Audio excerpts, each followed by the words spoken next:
What's up YouTube, my name's Quickie, welcome back to the channel. Got a few more little bits and pieces turned up. So we've got exhaust gaskets and some bolts to hold it all in place. I've actually got two sets.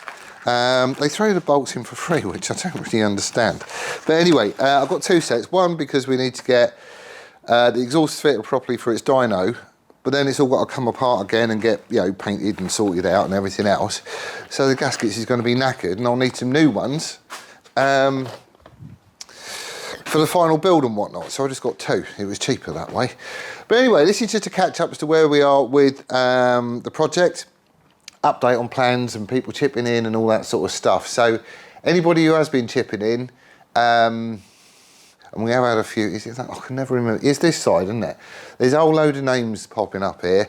We have had a few come in sort of over the Christmas, New Year's period and whatnot. So if you wait till the end of all these names, you should appear there. I've updated this as of yesterday. So unless anybody else has decided to jump in, you know, I can't do anything about that. Also, I do need to apologise about the last video. There was a whole, you know, like when I'm doing work and stuff, I tend to speed it up, you know, and then set it to music and whatnot, just so you get an idea as to what's going on. There wasn't any music in a bit on the last video. I don't know what happened. It's the second time it's happened now. I use Adobe Premiere Pro, which is brilliant, absolutely brilliant.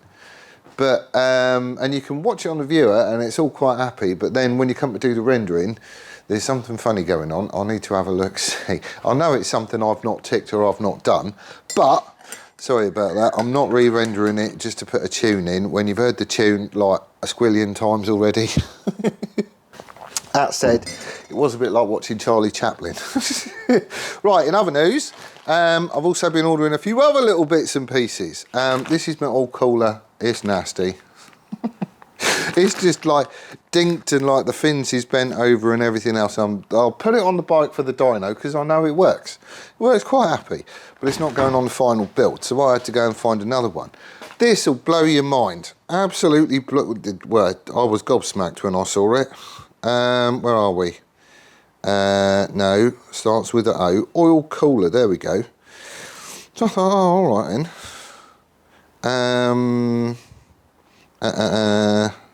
Yeah, here we are. Right, so I'm gonna go with a stock Bandit one. I've been umming and ahhing and everything else and measuring up and blah blah blah.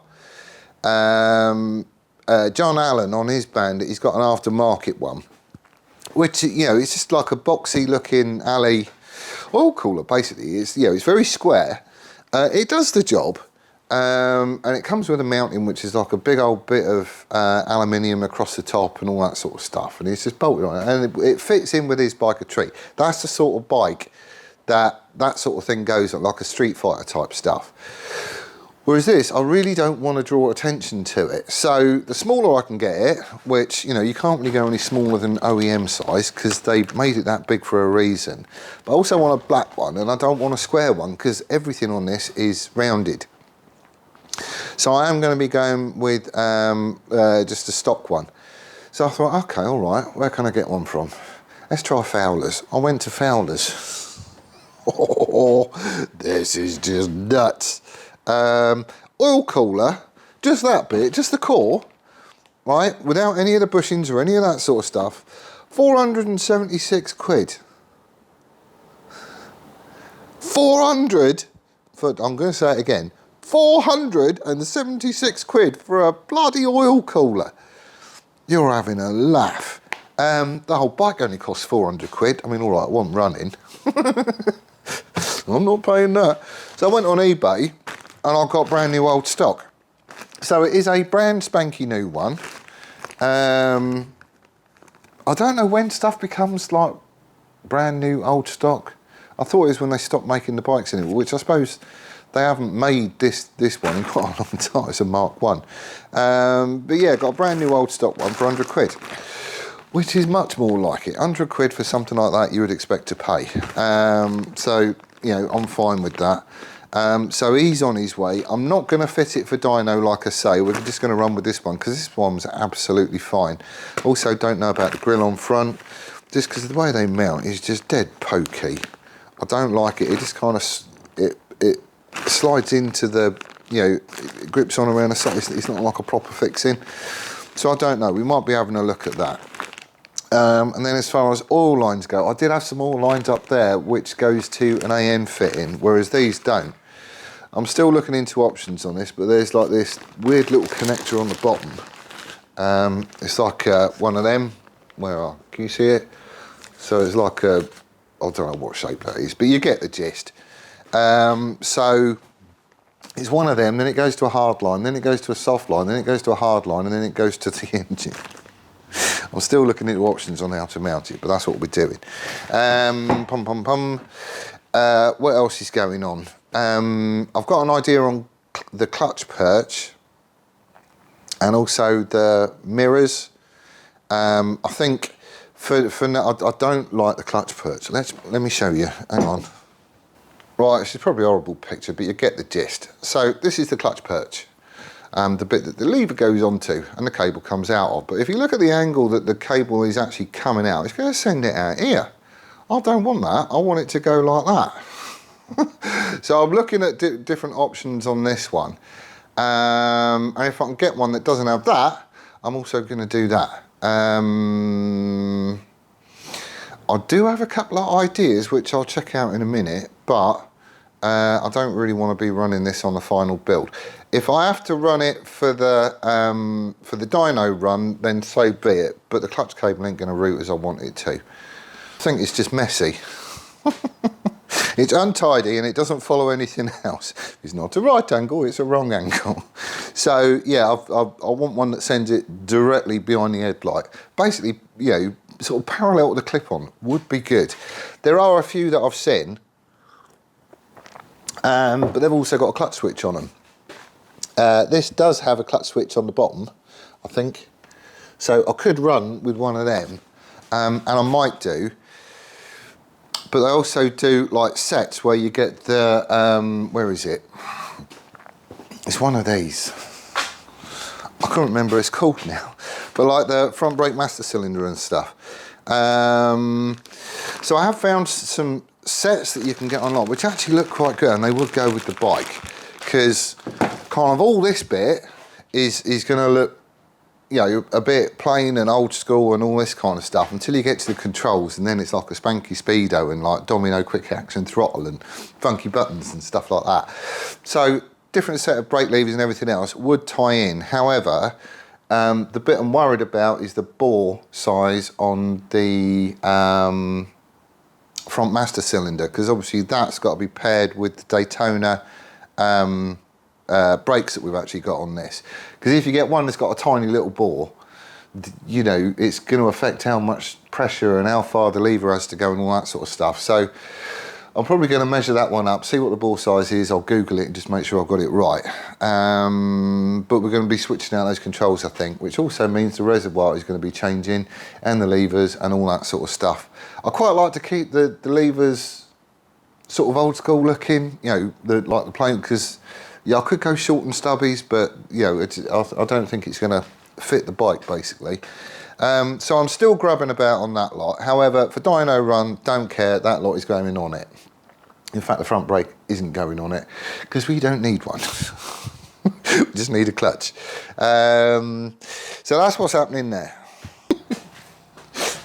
Right, this is the 4th time I've tried to cover what I'm about to say, just because I start babbling and coming up with ideas and, oh yeah, we could do that and stuff, and I'll change my mind halfway through.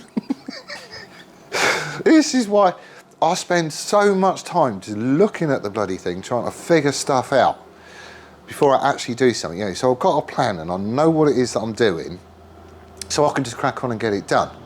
And I know the reasons why I'm doing it that way. However, it just results in me stood in here for hours on end, talking to myself, trying to rationalise the thing out. I have arguments with myself. Quite often I lose them as well. But anyway, so there's, right, get it in order so you don't go round and round in circles. Okay, so battery placement and ECU and blah, blah, blah, blah. That also denotes what happens with the seat unit itself. So if you go back and have a look at Gixxit has got a seat hump which is bolted to the seat frame in 4 places. And it did look quite cool actually, I did quite like that.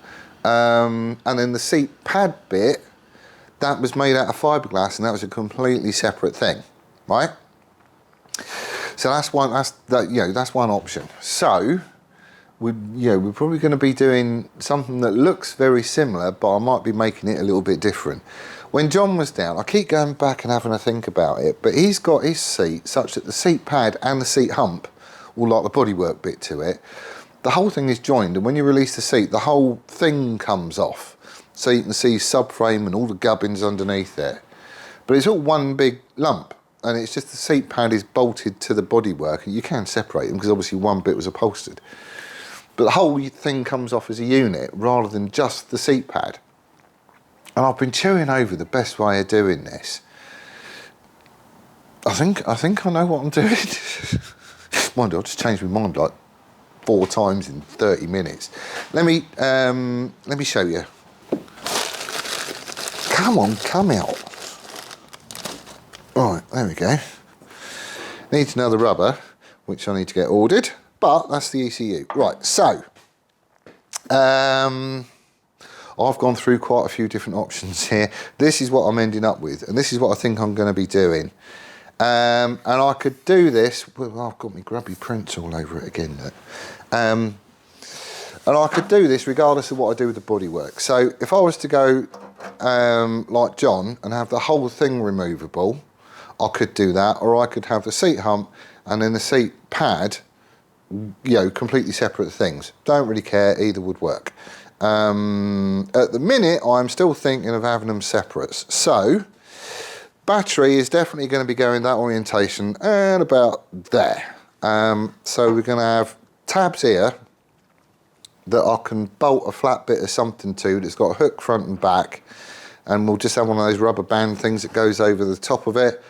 That'll keep him there. We'll have a lip either side just so it stops any sort of movement that way of the battery. So he's all good and secure, and he's as far back as we could possibly get him. The weak point on all this is rainwater hitting the tank. Believe it or not, that's the weak point. So, and it's the same on most bikes actually, if I'm honest. Any water hitting the tank, because the seat is going to come down and then come up a little bit on the back of the tank, right? So any water hitting the tank is going to run down and it's going to end up in this bit. But that's where I'm keeping my M unit, my ECU, starter solenoid may be in there as well, don't really know. But that's where that lot is staying.